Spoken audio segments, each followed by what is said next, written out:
Hi guys, this is E Piece of Information, bringing you another Epic 7 video, and this is my third video, and I just want to show you my progress. This is my 16th day, or 1/6.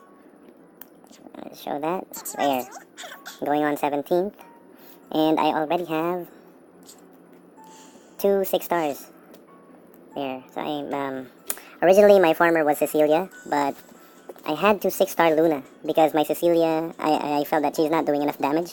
I feel that her health should be higher, like at least 12k, or maybe 15k, so that she will be a more efficient farmer. But she can do stages, it's just that I can do it with Luna faster, especially that I've gotten a set that's okay for her. So her attack is not that high, it's just 2,200, but her HP is very good. I got the Blood Beasts set from the Abyss. So, as I mentioned on my previous videos, never level up bad gear. Just wait till you get good gear from the Labyrinth, and from crafting, I guess, and from the Abyss. By the way, let me show you my progress in the Abyss. The Abyss is the most generous dungeon in the game. It gives you sky stones, materials, and of course the gear that I mentioned. Oh, I can no longer see it. It's kind of like blacked out. So, but believe me when I say it's something you should be prioritizing. Now, how did I get to this? I was able to complete it, all of those stages, with basically my initial team. So what's my initial team? It's still Angelica, the Terranor Guard, Cecilia, there, and recently Luna. I was lucky enough to pull a Lydica, so I'm currently working on Lydica, because I really like turn manipulators, characters that like control the tempo of the game. And Lydica essentially destroys team compositions in PvP, mostly like Silk design teams. She's really fast, and once you disable Silk, it's all over. Your team will essentially be faster than your opponent. Okay, let's not talk about PvP, because it's really hard to progress in this game, because you need to have good gear. Gears are one of the hardest materials or parts to obtain, because of the randomness of the stats of the gears. And we're at the stage where we already completed 10-10. I wasn't able to get a good Moonlight summon, but it's fine. I'm happy with what I have, which is a very important like way of thinking for gacha games like these. Work with what you have. Don't like wait for good heroes to come. I was just lucky that I got Luna, I got Araminta from the daily summon of all things. I was surprised, and I spent 2 packs, like 2 950 packs for Lydica. At least I got her, and I'm currently working on 6-starring Angelica. As you can see, I was able to get a duplicate, so we're almost halfway through. So by the end of this week, I guess Angelica will be 6 stars, and I will be working on 6-starring. I'm not sure if I should still focus on Terranor Guard or Lydica, but I'll check, because that's the best way for you to know what you need, by testing a team. Like in my case, my goal is Wyvern and Abyss. If I get a dead end, then you check what you need. If you need a tank, build a tank. If you need a DPS, build a DPS. Now, one more thing I'll be sharing with this video is my progression in the Sanctuary, because resetting Orbis is like 300,000 gold, which is a lot. So I'm just gonna show you how I set up my Orbis.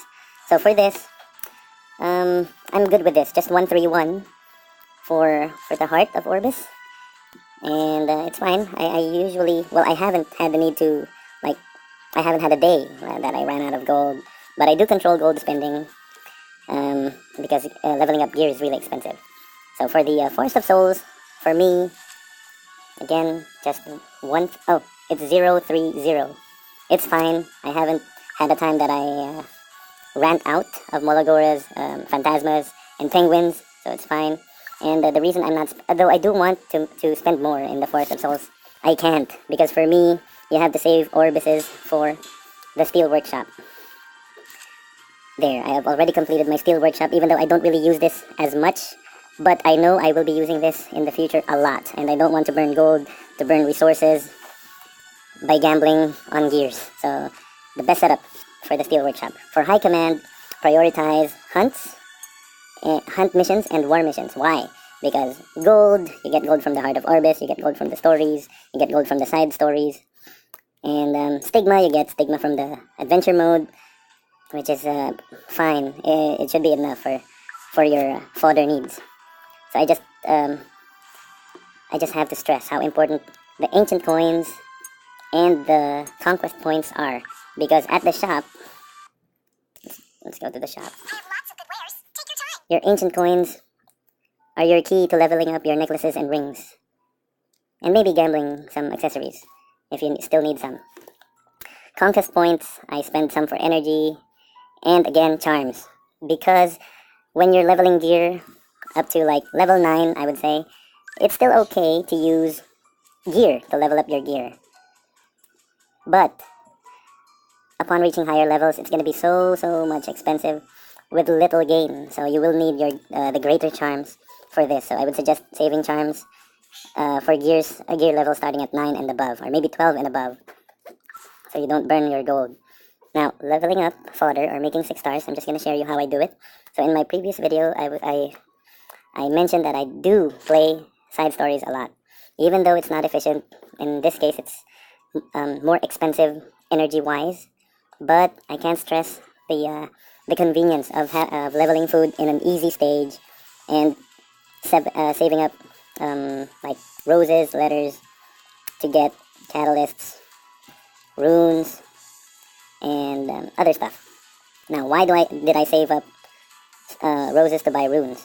Because I don't like playing hunts and spirit altars. Their energy costs are way too high, and the difficulty curve is well, harder.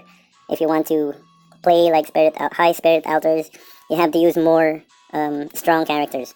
Unlike the side quests, you can just use one strong character, like one 6-star would be enough, because you'll use like a friend's 6-star or a friend's 5-star, and then 2 fodder. So 2 food, friend, and farmer. That's how I level up my food. Let me show you one that I'm doing right now. So if you do not have a 6-star hero, like for example you chose to make an entire 5-star team, you can probably do like the normal difficulty 10-2. Let's choose a friend, let's choose a weak friend, because the stage is easy. Oh, my friends are level 60, that's nice. Anyway, so this is my current setup. I chose the lesser heroes because, let me explain it easier. Just for example, each box is allotted 1,000 experience. If you chose not to occupy one box, the 1,000 experience from the unoccupied box will be shared among the 3 heroes that you use. So it's really good to have a good friend list, so that your friend will occupy the 4th spot, giving more experience to your heroes. Let's do a run here. These are the easier stages in chapter 10.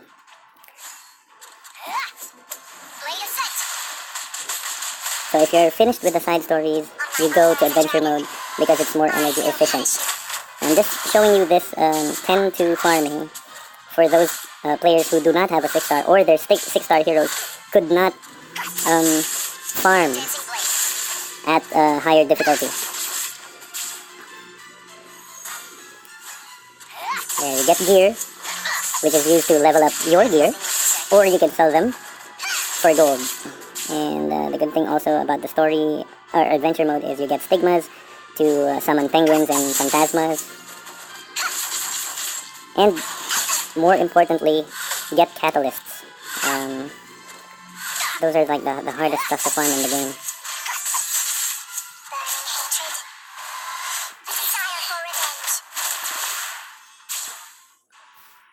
There, so we get 3,021 experience with the 3 hero setup and the friend. I'll show you where I farm in world difficulty, so I can get catalysts for Luna and Angelica.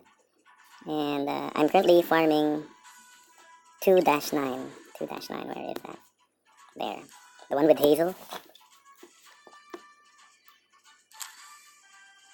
Let's get a friend. So same setup. Do not heal your fodder because, oh, I think they're gonna be max max experience later on. Let's change it up, just so you get to see the full experience comparison between normal chapter 10 and world difficulty chapter 2. Let's change it up. And let's go. Oh wait, I forgot to show you why I chose this stage. This stage drops the alarm loop for Angelica, the Dreamtime circuit for Luna, and the Rengar ID for Luna as well. Okay, let's do a run. So again, do not heal your fodder because they will die easily anyway. And then, oh, this is also the advantage of giving life steal sets to your farmer. But her DPS is so good, she essentially kills everything without even the threat of her dying. But at least she'll get some life back. But if you choose to set up your Luna or farmer with attack sets, it's also fine. You'll just have to like heal their health every once in a while. I do hope we get a catalyst.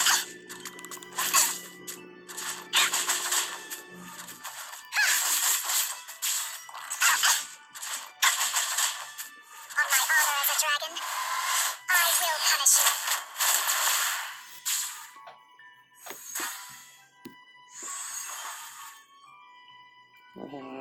Okay, at last, boss. I'll teach you. Let's Hazel. Ooh, great timing. And defense broken Hazel. Oh, she didn't die. Urgent meeting.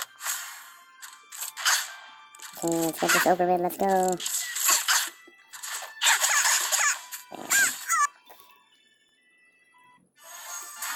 So on the world difficulty with 3 heroes, you get 300 more experience. So, there. So I hope this video helps for those people who are confused in the progress of like what to do next. And, oh there.